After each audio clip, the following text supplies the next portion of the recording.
Je suis contente d'être avec vous ce matin. Est-ce que vous avez eu une bonne semaine? Oui. Il commence à faire beau, n'est-ce pas?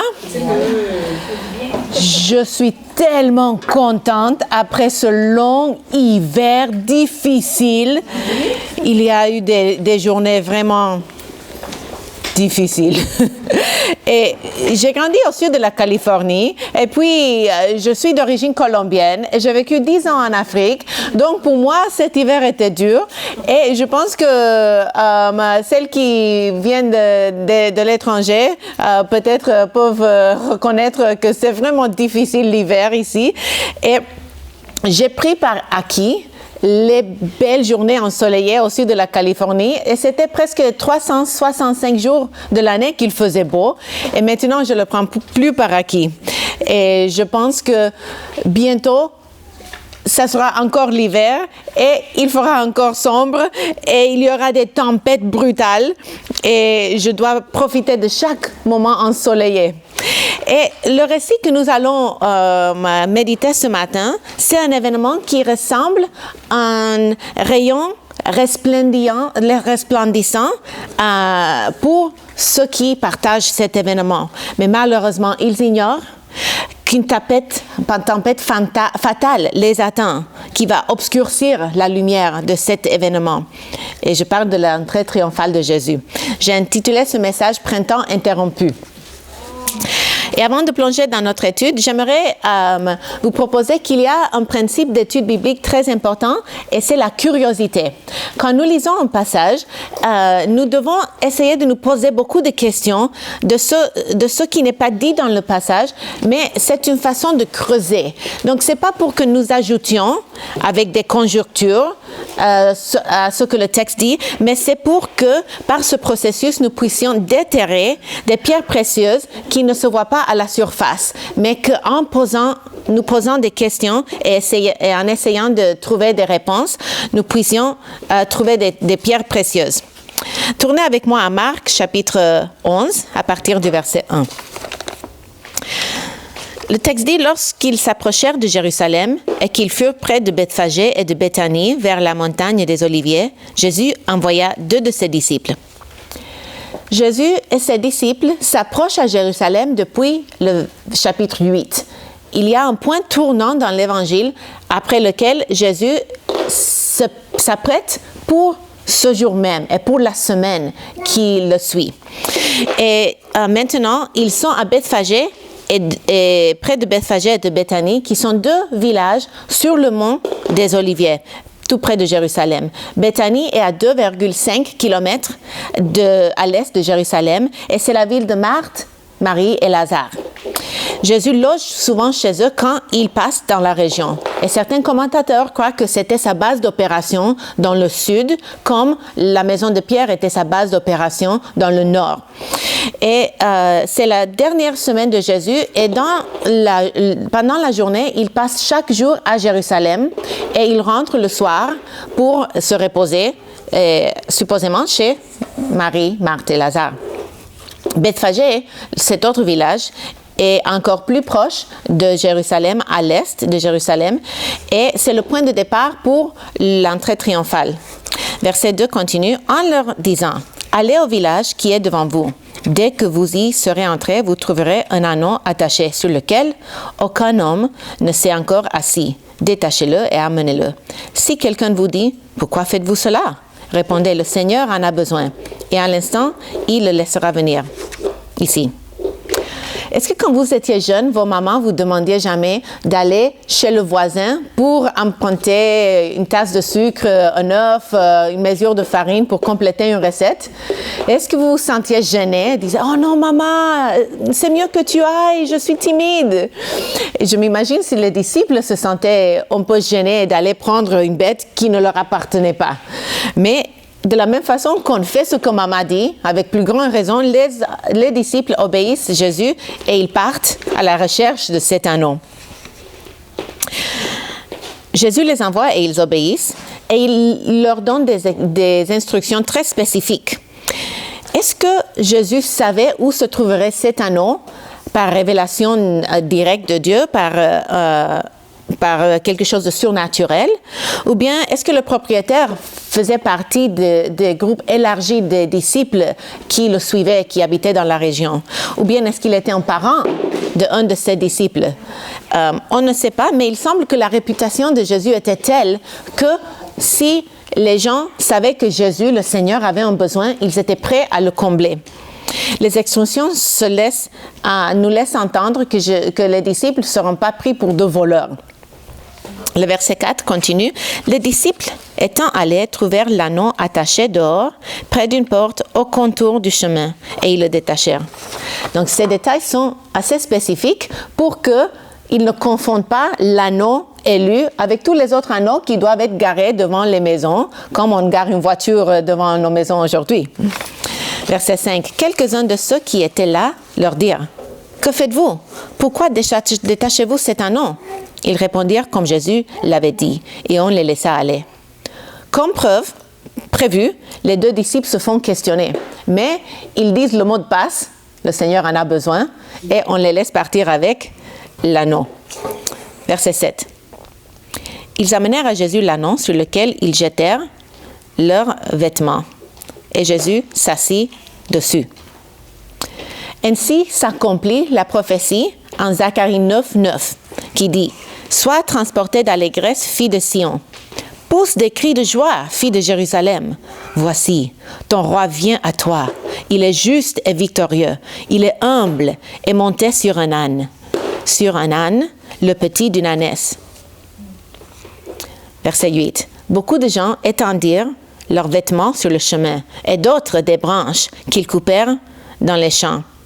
Le récit commence d'une manière assez feutrée, mais il commence à monter à partir de ce verset.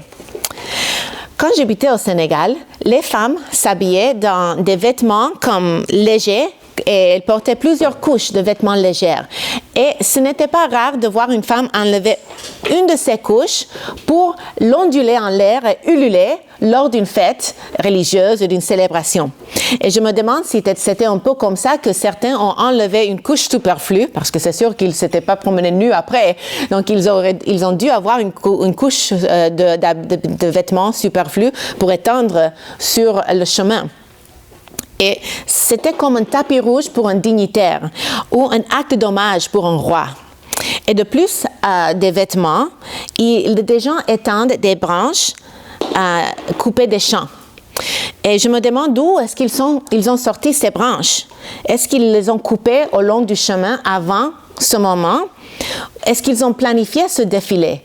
Il me semble, le texte ne le dit pas, mais il me semble que c'est le cas parce qu'on peut spontanément enlever un habit, mais on ne peut pas spontanément sortir une branche d'un chapeau comme un illusionniste. Ces gens avaient planifié d'adorer Jésus, d'honorer Jésus par ce défilé. Verset 9. Ceux qui précédaient et ceux qui suivaient Jésus criaient: Hosanna, béni soit celui qui vient au nom du Seigneur. Ce verset nous aide à comprendre qu'il y a deux groupes dans ce défilé, dans cette entrée triomphale. Le premier est composé des 12 disciples qui l'accompagnent depuis sa sortie de Bethphagée, et le groupe élargi des disciples. Je visualise Marthe, Marie, Lazare, Salomé, Marie-Magdalène, tous ces hommes et femmes qui faisaient partie des disciples dans le sens large du terme. Et ils sont tous jubilatoires parce que leurs rêves sont au point de se réaliser et leur Jésus, leur maître, vient établir son règne. Et puis, il y a plus de gens qui s'ajoutent à la foule. Il y a un entourage qui semble s'attacher à eux quand ils voient ce qui se passe. Et il y a aussi des pèlerins qui viennent à Jérusalem pour la Pâque, qui ont accompagné Jésus dès la Galilée. Ils sont venus ensemble vers le sud et dans la commémoration de la Pâque, les Juifs se rappelaient de la délivrance que Dieu avait accomplie quand il les a libérés d'un roi étranger et les a donné leur propre terre promise.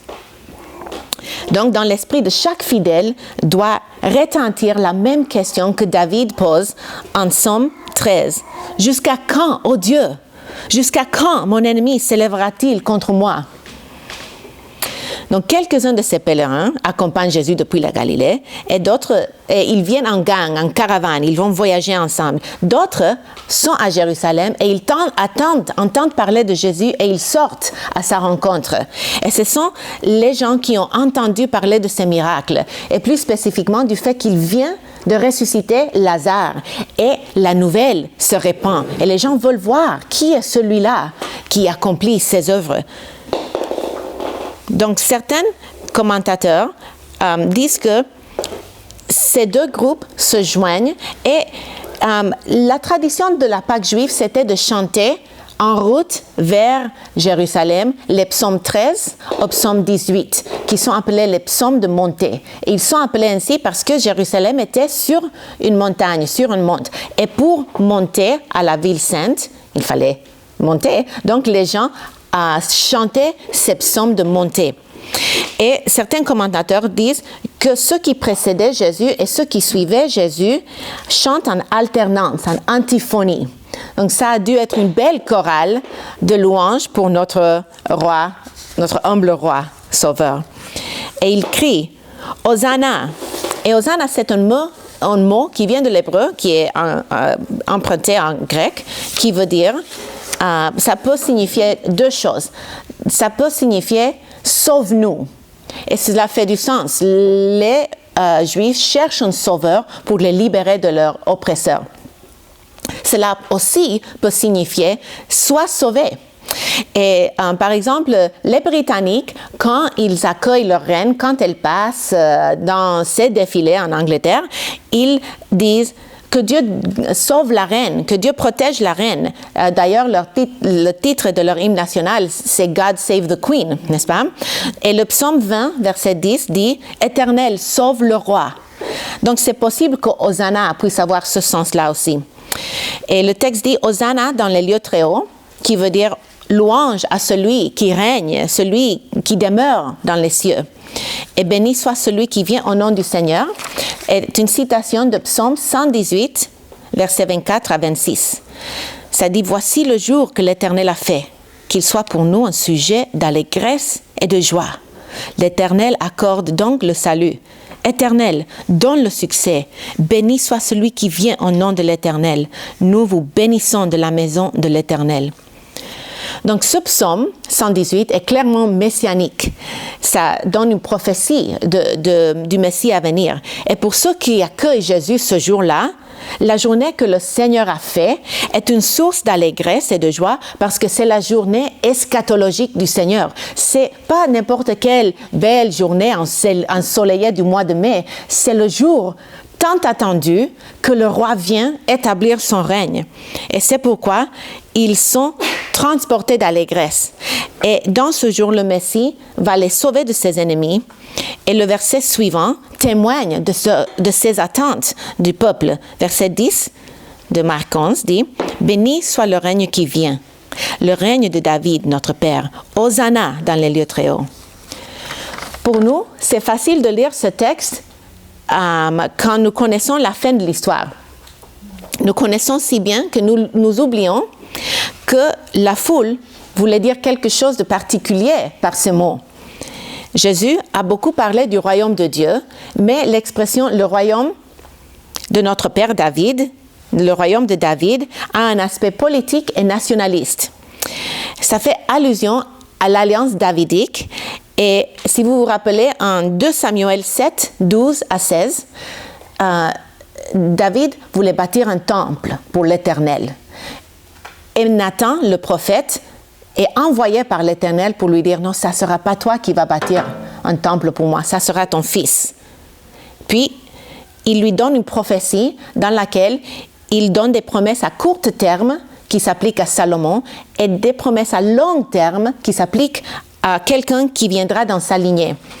La prophétie de 2 Samuel 7, 12 à 16 dit « Quand tes jours seront accomplis et que tu seras couché avec tes pères, j'élèverai ta postérité après toi, celui qui sera sorti de tes entrailles, et j'affirmerai son règne. Ce sera lui qui bâtira une maison à mon nom, et j'affirmerai pour toujours le trône de son royaume. Je serai pour lui un père, et il sera pour moi un fils. S'il fait le mal, je le châtierai avec la verge des hommes, et avec les coups des enfants des hommes. Mais ma grâce ne se retirera point de lui, comme je l'ai retiré de Saül, que j'ai rejeté devant toi. Ta maison et ton règne seront pour toujours assurés. Ton règne sera pour toujours affermi. Cette prophétie est intéressante parce que, à l'époque de Jésus, il n'y a pas un descendant de David sur le trône. Ils sont sous la puissance d'un roi païen qui domine sur le peuple d'Israël. Il n'y a pas eu un fils de David sur le trône depuis à peu près 600 ans avant, aux périodes de l'exil, où les Juifs ont été emportés en Babylone captifs. Et depuis ce jour-là, même quand certains sont revenus après l'exil, ils n'ont pas eu un roi, ils ont eu des gouverneurs qui avaient un pouvoir emprunté. Israël n'a jamais plus eu ni son indépendance, ni un roi sur son trône. Il passe comme un pion de la main des Babyloniens aux mains des Médo-Perses, aux Grecs, aux Romains. Donc mais ils n'ont jamais perdu l'espérance. Ils ont toujours attendu que cette promesse se réalise. Et maintenant, elle est à point de se réaliser pour eux. C'est l'aurore d'une nouvelle ère. Est-ce que vous avez jamais rêvé de quelque chose que vous attendiez avec tellement d'anticipation que vous ne pouviez penser que à cela? Peut-être la visite d'un parent qui vient de loin, peut-être une vacance que vous avez besoin depuis tant de travail, tant de fatigue, peut-être la naissance d'un enfant ou un petit enfant. Moi, quand j'étais célibataire, j'attendais avec empressement le jour de mon mariage. Mais toutes ces attentes, même si elles sont bonnes et légitimes, ne peuvent pas se comparer avec l'anticipation du peuple de Dieu et envers leur Messie, le roi promis. Si moi j'étais jubilante et rayonnante de joie le jour que je me suis mariée avec ce bel homme, combien de plus le peuple de Dieu était rayonnant et plein de joie à la réalisation d'un rêve que la nation attendait depuis plus de 600 ans. Ils verront leur rêve brisé quand leur Seigneur sera pendu sur une croix. Mais pour nous qui connaissons la fin de l'histoire, nous savons que ce récit se déroule sous l'ombre de la croix, mais nous savons aussi que la croix est aussi un jour de victoire. Est-ce que vous avez jamais entendu dire que la même foule qui accueille Jésus le dimanche des Rameaux crie « Crucifie-le » 5 jours plus tard? Oui. En fait, c'est faux. C'est faux. Il y a deux foules distinctes dans les évangiles et je vais vous décortiquer cela pour que nous puissions comprendre que même si nos cœurs vacillent des fois, c'est pas le cas avec cette foule qu'ils ont changé dans une semaine complètement. Le groupe qui accompagne Jésus et qui l'adore ce jour est composé des 12 disciples, du cercle élargi des disciples et du pèlerin qui vient de la Galilée, ainsi que ceux qui viennent de la région et qui sortent de Jérusalem pour le recevoir.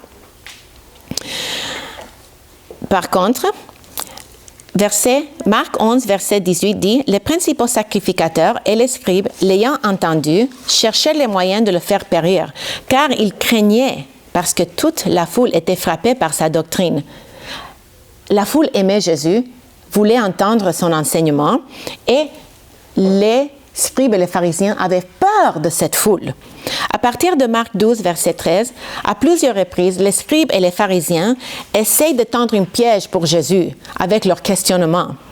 Et la foule écoute, ils témoignent de ces débats et ils sont émerveillés par l'enseignement de Jésus quand il les réduit au silence. Cela est écrit en Marc 12, verset 37.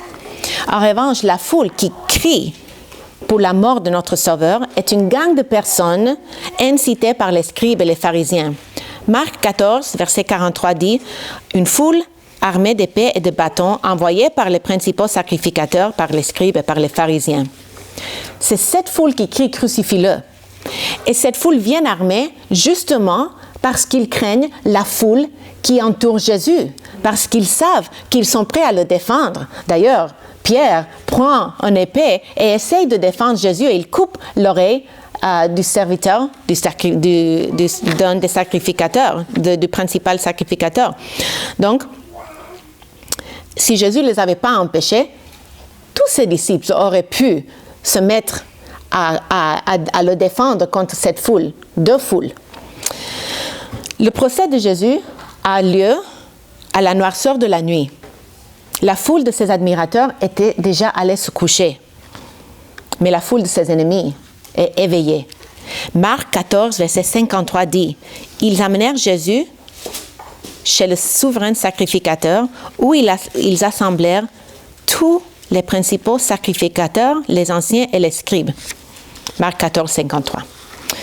Le procès de Jésus devant Pilate, par la suite, a lieu très tôt le matin. Marc 15, 15 dit « Pilate, voulant satisfaire la foule, le relâcha Barabbas, et après avoir fait battre devers Jésus, il le livra pour être crucifié. » Pilate bénéficiait d'apaiser la foule de scribes et de pharisiens de temps en temps, mais il n'avait pas besoin d'apaiser la foule des gens aux marges de la société qui aimaient Jésus, les boiteux, les lépreux, les aveugles, les enfants, monsieur et madame tout le monde qui le suivaient avec intérêt. Ces gens, ils s'en foutaient de eux. Pilate s'intéressait d'apaiser les gens en pouvoir, les religieux. Quand la foule de ses admirateurs se réveille le lendemain pour chercher Jésus, pour entendre son enseignement, encore une fois, c'est trop tard. Marc 15, 25 dit « C'était 9 heures du matin quand ils le crucifièrent. » Donc, j'espère que vous voyez qu'il n'y a aucune justification pour le commentaire populaire sur l'inconstance de la foule qui crie « Hosanna » un moment et « Crucifiez-le » à l'autre. Ces deux foules, les disciples et tous les admirateurs de Jésus, et les scribes et les pharisiens, et ceux qui considéraient Jésus un blasphémateur et une menace à leur pouvoir. Retournons pour voir la conclusion du passage. Verset 11 de Marc 11. Jésus entra à Jérusalem dans le temple. Quand il eut tout considéré, comme il était déjà tard, il s'en alla à Béthanie avec les 12. Donc Jésus se dirige vers Jérusalem pour aller au temple. C'est ça sa mission. Et quand il arrive, dans ce verset, il n'arrive pas seulement à sa destination, mais à son destin. Il sait que son heure s'en vient, que finalement, il est prêt à mettre en action le plan pour la rédemption du monde. À quoi, je me demande, pense-t-il quand il considère tout? Je me demande s'il pense aux tables qu'il va renverser le lendemain matin quand il va chasser les vendeurs. Je me demande s'il pense au dernier miracle qu'il va accomplir dans ce lieu. Ou s'il pense à comment il va réduire au silence les scribes et les pharisiens quand ils viennent lui mettre des pièges. Je me demande s'il pense au temple qui va être détruit dans l'année 70 après Jésus-Christ. On ne sait pas. Il doit avoir beaucoup à considérer. Bientôt, il ne sera plus là et le temple ne sera pas là non plus. Et il y a un parallèle là parce qu'en Jean 2, verset 19, il dit « Détruisez ce temple et en 3 jours, je le relèverai. » Jésus sera brisé. Son corps sera détruit temporairement. Mais le temple sera détruit une fois pour toutes. Et pour nous qui connaissons la fin de l'histoire, cet événement et toute cette semaine a lieu non pas seulement sous l'ombre de la croix qui va venir le vendredi saint, mais aussi sous l'ombre de la destruction du temple en 70 après Jésus-Christ. Le verset dit, il était déjà tard et il s'en alla à Béthanie avec les 12. Jésus a dû être fatigué après un long voyage depuis la Galilée et une journée très agitée. Je me demande s'il pense aux 12 disciples et à leur fatigue, s'il cherche un peu de solitude avec eux en sachant que c'est leur dernière semaine ensemble avant la croix. Est-ce qu'il veut se focaliser sur le plan qu'il va mettre en action ou est-ce qu'il veut simplement tuer avec Marthe, Marie, Lazare et les 12? En tout cas, c'est une fin anticlimatique après toute cette agitation et toute cette excitation de la foule. Pour les disciples et les admirateurs de Jésus, leur printemps est interrompu par la sombre nuit que Jésus est trahi et condamné à mort. Mais pour nous qui connaissons le reste de l'histoire, la croix n'est pas la fin, et la croix est la victoire. La croix est la victoire de Jésus. Donc nous pouvons chanter avec allégresse, avec cette foule, en sachant que le dimanche des Rameaux n'est pas la fin et que notre roi est déjà couronné et qu'il règne pour toujours et que nous régnerons avec lui. Gloire à Dieu. Le message principal de ce texte est ceci. Accueillons avec allégresse notre Seigneur parce qu'il est le roi libérateur. Accueillons avec allégresse notre Seigneur Jésus parce qu'il est notre roi libérateur. Donc, quelles sont les implications de ce texte pour nous aujourd'hui? Je pense que nous avons quelque chose à apprendre de cet homme sans nom que j'ai appelé Monsieur Anneau pour Jésus. Nous ne connaissons pas son identité. Nous ne savons plus rien par rapport à lui. Mais il reçoit un message, il reçoit des émissaires de Jésus et il met à sa disposition son anneau. Nous savons surtout beaucoup plus sur les apôtres, sur les disciples les plus proches de Jésus. Mais il y a beaucoup d'autres personnes que dans l'anonymat, ils font certaines œuvres, ils rendent service à Jésus pour qu'il puisse accomplir sa mission. Cet homme est marqué par une distinction. Il prête son anneau à Jésus. Dans les annales de l'histoire, on ne saura pas son nom, mais on se souviendra de lui pour ceci. Est-ce que nous sommes prêts à rendre service au Seigneur Jésus dans l'anonymat, comme il nous a demandé? Si nous ne sommes pas prêts à le servir dans les petites choses, nous ne serons pas confiés avec de plus grandes responsabilités. Aussi, sommes-nous prêts à lui céder tout, à lui relâcher ce qui nous est précieux, nos biens, nos droits, nos temps, nos dons, nos propres vies. Jésus n'est plus un être humain pour qu'il nous dise « le Seigneur en a besoin ». Il n'est plus sur terre pour que nous lui rendions service. Mais nous n'avons pas besoin d'aller loin pour trouver des hommes et des femmes créés dans l'image de Dieu, dans le besoin, que nous pouvons servir comme si c'était le Seigneur.